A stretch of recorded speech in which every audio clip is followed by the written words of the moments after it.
जय हिंद फ्रेंड्स, आप सभी का स्वागत है आपके अपने YouTube channel Pramod sir Varanasi में। फ्रेंड्स, आज की इस वीडियो में हम लोग कवर करेंगे कंप्यूटर के टॉप 15 क्वेश्चन और सभी क्वेश्चन प्रीवियस एग्जाम में पूछे गए हैं। तो इस एक एक क्वेश्चन को अच्छे से रट लीजिएगा और आप इसको रियल टेस्ट मान के सॉल्व कर सकते हैं और कमेंट बॉक्स में बता सकते हैं कि आपके कितने क्वेश्चन सही हुए। तो चलिए स्टार्ट करते हैं वीडियो को। सबसे पहले क्वेश्चन की तरफ चलते हैं। सबसे पहला प्रश्न है, वर्तमान में सीपीयू द्वारा प्रोसेस किया जा रहा प्रोग्राम और डेटा के भंडारण के लिए कौन सी कंप्यूटर मेमोरी प्रयोग की जाती है। यहाँ पर 4 ऑप्शन गिवन किए गए हैं। इनमें से आपको जो ऑप्शन सही लग रहा है आप लोग इसको रियल टेस्ट मान के सॉल्व करिए और कमेंट बॉक्स में बताइए कौन सा ऑप्शन यहाँ पर सही है। तो वर्तमान में सीपीयू द्वारा प्रोसेस किया जा रहा प्रोग्राम और डेटा के भंडारण के लिए इंटरनल मेमोरी प्रयोग की जाती है। तो करेक्ट आंसर होगा option number B, internal memory. Next one है, अगला क्वेश्चन है, निम्न में से कौन डॉक्यूमेंट बनाने के लिए एक लोकप्रिय प्रोग्राम है जो दोनों पीसी और मैकिंटोश कंप्यूटर पर पढ़ा जा सकता है। तो ज़बरदस्त क्वेश्चन है, एग्जाम में 2 बार रिपीट हो चुका है।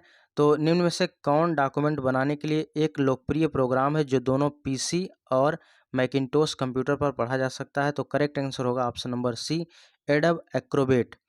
ठीक है, एडब एक्रोबेट होगा, यानी उस डॉक्यूमेंट का नाम पूछ रहा है जिसके द्वारा पीसी और मैकिंटोश कंप्यूटर पर इसे पढ़ा जा सकता है। एडब एक्रोबेट रीडर है। अगले क्वेश्चन की तरफ चलते हैं। अगला प्रश्न है, कह रहा है कि निम्नलिखित में से कौन एक कंप्यूटर जो है वैज्ञानिक भाषा है। यहाँ पर 4 ऑप्शन दिए गए हैं। पूछ रहा है यहाँ पर कौन सा एक भाषा जो दिया गया है यह वैज्ञानिक कंप्यूटर वाली भाषा है। तो इसमें करेक्ट आंसर क्या होगा? ऑप्शन नंबर सी होगा, फोर्ट्रान। ठीक है, फोर्ट्रान का कई बार फुल फॉर्म भी पूछा है। तो फोर्ट्रान का फुल फॉर्म जो होता है फार्मूला ट्रांसलेशन होता है। याद रखिएगा, फार्मूला ट्रांसलेशन। ठीक है, तो फार्मूला ट्रांसलेशन फोर्ट्रान का पूर्ण रूप होता है और यह वैज्ञानिक कंप्यूटर भाषा है। याद रखिएगा, ये क्वेश्चन भी कई बार रिपीट हो चुका है कि वैज्ञानिकों के लिए कौन सी भाषा प्रयोग की जाती है। तो यह फोर्ट्रान भाषा प्रयोग की जाती है। चलते हैं अगले क्वेश्चन की तरफ। अगला प्रश्न है, इम्पॉर्टेंट है, एक यहाँ पर एक कंप्यूटर स्क्रीन पर एक छवि की मैट्रिक्स बनी होती है। यानी एक कंप्यूटर स्क्रीन है, उस पर जो एक छवि बनी होती है, एक इमेज बना होता है, एक चित्र बना होता है, यह किस मैट्रिक्स की बनी होती है। तो बताइए यहाँ पर बाइट, बिट, पैलेस और पिक्सल। तो यह किसके द्वारा बनी होती है? यह पिक्सल के द्वारा बनी होती है। यानी जो इमेज होता है किसके द्वारा बना होता है? पिक्सल के द्वारा बना होता है। तो एक कंप्यूटर स्क्रीन पर एक छवि, एक इमेज पिक्सल की मैट्रिक्स से बनी होती है। तो करेक्ट आंसर होगा option number B, pixel. Next one है, अगला प्रश्न है कि डीपीआई का पूर्ण रूप क्या है? डाट पर इंच होता है। क्या होता है? डाट्स पर इंच होता है डीपीआई का पूर्ण रूप। तो कह रहा है डीपीआई डाट्स प्रति इंच क्या मापता है। तो यहाँ पर देखिए, बिट्स की संख्या, कंप्यूटर स्क्रीन पर पिक्सल का घनत्व, डिस्क पर बिट्स का घनत्व, हार्ड डिस्क पर संग्रहित ग्राफिक फाइल का घनत्व। तो करेक्ट आंसर होगा option number B, computer screen पर पिक्सल का घनत्व मापता है। तो इसका correct answer option number B हो जाएगा, पिक्सल का घनत्व। अगला क्वेश्चन है, एक सर्वर डैश एप्लीकेशन सॉफ्टवेयर का उपयोग क्लाइंट कंप्यूटर के सपोर्ट के लिए करता है। तो इसमें से करेक्ट आंसर क्या होगा? तो ऑप्शन नंबर ए करेक्ट हो जाएगा, बैक एंड।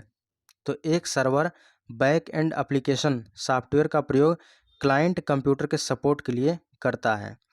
तो इसका सही उत्तर ऑप्शन नंबर ए होगा। इंपॉर्टेंट क्वेश्चन है, इसको आप स्टार में शामिल कर लीजिए, ठीक है, अपने नोटबुक में।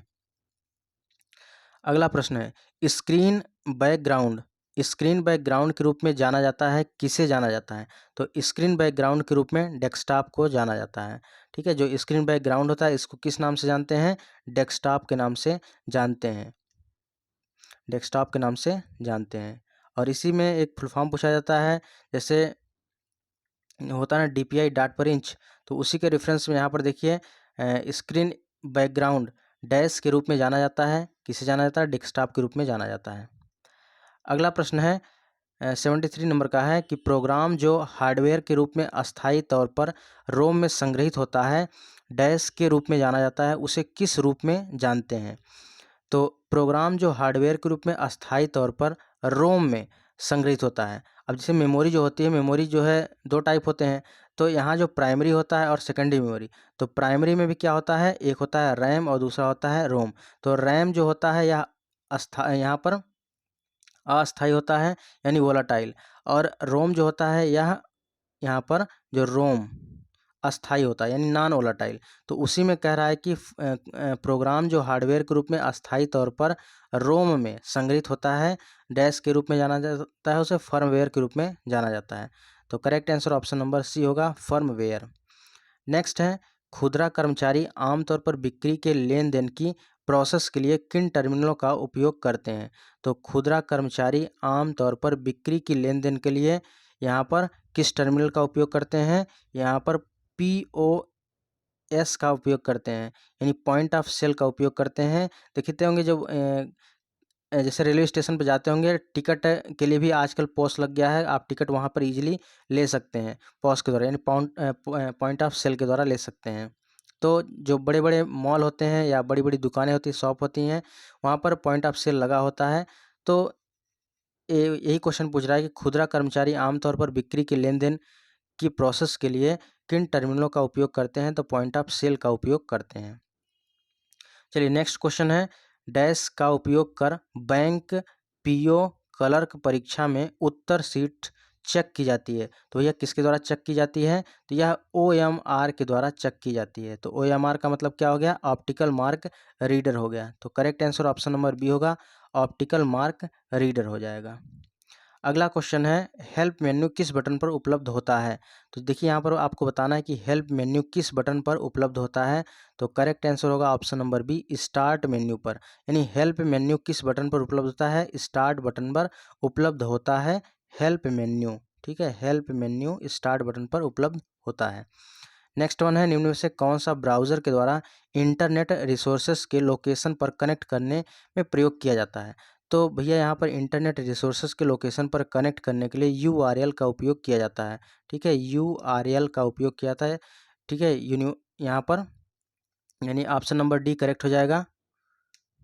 चलिए अगले क्वेश्चन की तरफ चलते हैं। अगला क्वेश्चन है, पहली इलेक्ट्रॉनिक कंप्यूटर ENIAC को किसने बनाया था। ठीक है, पहला इलेक्ट्रॉनिक कंप्यूटर ENIAC को किसने बनाया था, तो जोसेफ M जैकवर्ड और J प्रेस्पर एकर्ट के द्वारा बनाया गया था। यानी ऑप्शन नंबर डी करेक्ट होगा, A एंड B हो जाएगा। चलिए आगे चलते हैं अगले क्वेश्चन की तरफ। एक ही समय में कितने ऑपरेटिंग सिस्टम एक कंप्यूटर पर काम कर सकते हैं। एक ही समय में कितने ऑपरेटिंग सिस्टम एक कंप्यूटर पर काम कर सकते हैं, तो इसका करेक्ट आंसर होगा ऑप्शन नंबर ए, केवल एक। चलिए अगला क्वेश्चन है यहाँ पर कि डैश यहाँ पर के द्वारा एक नेटवर्क की डिवाइस दूसरे नेटवर्क की डिवाइस के साथ संवाद कर सकते हैं। तो किसके साथ एक नेटवर्क की डिवाइस दूसरे नेटवर्क की डिवाइस के साथ संवाद कर सकते हैं, तो ऑप्शन दिया गया file server, utility server, printer server और गेटवे। तो गेटवे के द्वारा एक नेटवर्क की डिवाइस दूसरे नेटवर्क की डिवाइस के साथ संवाद कर सकता है, यानी correct answer option number D हो जाएगा, गेटवे। ठीक है, तो इंपॉर्टेंट क्वेश्चन का कलेक्शन था यहाँ पर। और एक ज़रूरी सूचना है फ्रेंड्स, अगर आप junior assistant, stenographer, VPO, forest guard, ETO, UPSSC की इवन दो किसी भी एग्ज़ाम की तैयारी कर रहे हैं, तो कंप्यूटर की ई बुक बिल्कुल ओरिएंटेड कंटेंट के साथ यहाँ पर निकाली गई है, बिल्कुल हैंड रिटन नोट्स है। और पूरी बुक को हमने यहाँ पर अपने एक्सपीरियंस से लिखा है।